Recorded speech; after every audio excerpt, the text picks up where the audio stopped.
Yeah, so I sort of have done a sort of critical reading, I suppose, of this text, A Fantasy, and trying to maybe not just take it as a sort of text from the Bible, but rather something that we could look at a bit more critically and politically to use as a tool for what we're trying to do here. So I hope it's interesting what I've tried to do, but we'll see. So in 2004, at the 9th Congress of the World Association of Psychoanalysis in Brazil, Jacques-Alain Millar presents his lecture, A Fantasy, in which he describes what he sees as the new discourse of civilization, where the object A is in the place of agent, or in other words, the discourse of the analyst has permanently replaced the discourse of the master, or have they've collapsed into the same thing, and become the prevalent mode of enjoyment in society. Well done, Papa Freud, he says.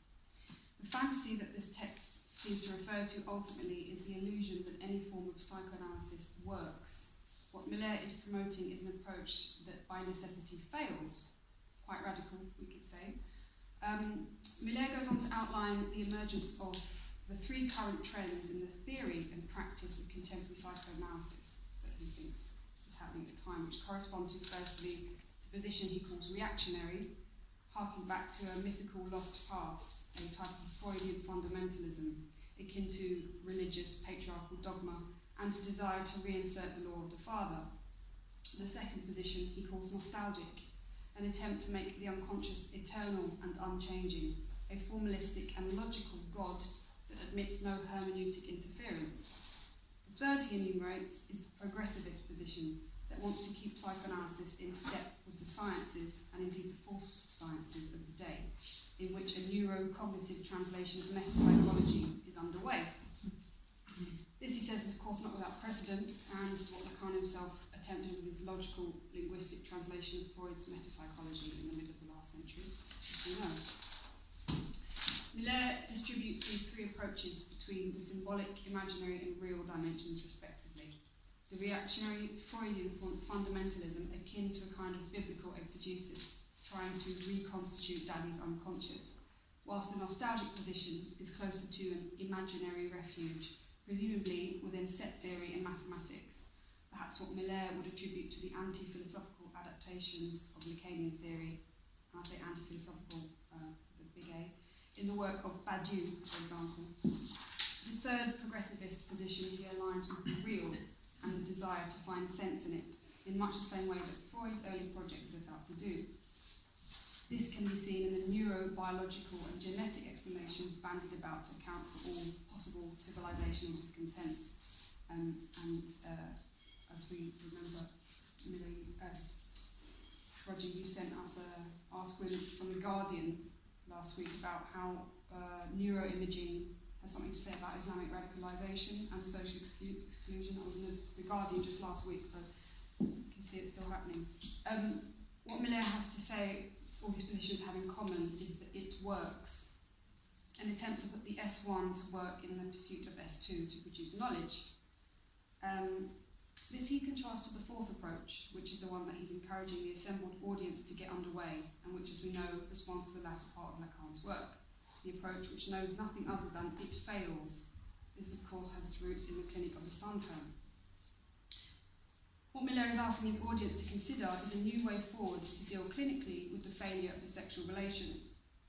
But nearly 20 years down the line, given that the clinic is no longer able to ignore the chaos that ensues all around, it's become apparent to Millar and his following that the clinical insights that have been gathered over the last decades about civilization must now in fact be put to work in the civilization. But how do we do that? Yes, it fails, but surely it fails for everyone, and not just a small fraction of people that have the luxury of analysis and benefit from its non-therapeutic failings.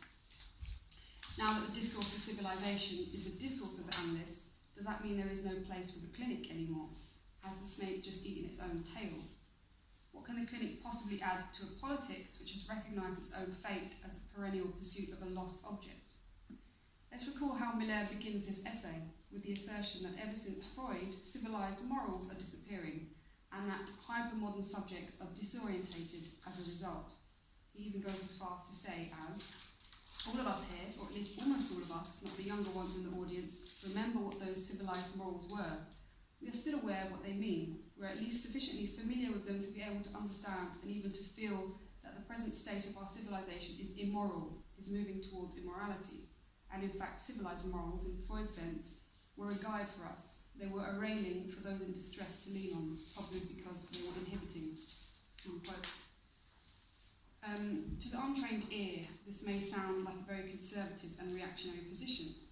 And yes, whilst we know what Millar means by this, and it's perhaps not a condemnation of the uncivilized so much as a querying of the premises of morality, it still smacks of a privileged viewpoint, talking to a privileged audience in the know, but who probably would never have known, on the other hand, what it's like to be cast out of a so-called civilized society. Could we not equally say, if we were of a more utopian Marxist inclination, that the disintegration of so-called civilized morality corresponds to the tectonic shifting of a balance of power out of the hands of the oppressors and into those of the oppressed, and that these things, as the theory goes, never run in straight chronological lines? But this would presumably be far too radical an idea for a congress of unapologetically middle-class analysts whose livelihood, some would argue, depends on disavowed class antagonisms. In fact, more significant than the class aspect, and what perhaps is one of the main problems with Millar's position in this lecture, which is a position he's maintained ever since, it seems, is his idea that with the replacement of agricultural civilization with industrial civilization, the so-called compass of nature has been destroyed. Or as he puts it, agricultural civilization finds its bearings through nature, through an invariable cycle of seasons. Of course, there is a history of climate that some well-intentioned people are now reconstituting, but this history changes in no way the invariable cycle of seasons that give its rhythm to agricultural civilization, so that, in fact, it was possible to find one's bearings and one's symbols in the seasons and the skies. The agricultural real is celestial, it is a friend of nature. With industry, with what has been called the Industrial Revolution, all that was washed away, little by little. The artifices were multiplied, and now we're forced to notice that the real is devouring nature, that it is being substituted for it and is proliferating. Here we have a second metaphor, the metaphor that substitutes the real for nature. Unquote. From here, Millar goes on to establish that the new compass of civilization, since its unmooring from the celestial rhythms shown to us so gracefully by nature, the new compass must be the object A, which is reliable and dependable in that it always maintains its place as a lack or crack in reality. The first problem with this idea is that Millar seems to be unaware at this point that philosophers, political theorists and social thinkers had been talking about the question of so-called nature and the real, perhaps in different terms, for many years before he came up with this idea. And the transition from agriculture to industry did not constitute a sudden jump in the fabric of reality quite in the way that Millar would like us to believe. For some better grounding on this matter, he might have returned to his own roots as a philosopher and consulted Nietzsche, Heidegger, Adorno, or Foucault for that matter, on the question of nature, technology, culture, and regimes of knowledge, respectively. But I suppose that wouldn't fit so neatly into his persuasive thesis that has as its audience only the analyst whose concern is the happy-go-lucky, hyper-modern subject, as Lacan calls them in television, who come into the clinics. The point being that the rise of the object, as Millar says, to the zenith of civilization was not a watershed moment, but more like a long historical genealogy that may be traced through humanity's adventures long before Freud discovered the unconscious. Because if Millar is consistent, he would have to concede that, in fact, there has never been such a thing as nature as far as the unconscious is concerned. Humans never really trusted it anyway, and would doubt if the sun would rise in the morning. Hence why they had to invent so many gods in order to account for the caprice that they experience at the hands of so-called Mother Nature. That the real is lawless is not a hyper-modern invention, more like a rediscovery. So, for Millar, this unmooring of nature from the real had resulted in an exposure of the impossibility of the sexual relation. This lost object that no longer can be a mystery of nature's caprice is instead placed directly in the social field, and, of course, none other than the commodity. The object cause of desire is denatured and fetishized, and no longer operates according to the logic of sexuation. As Millar puts it, surplus jouissance is asexuated. It commands, but what does it command? It does not command an it works, but an it fails, which we write precisely barred s. When we bar a letter in general, it is because we made an error. Here the surplus jouissance commands an it fails, and precisely an it fails in the sexual order.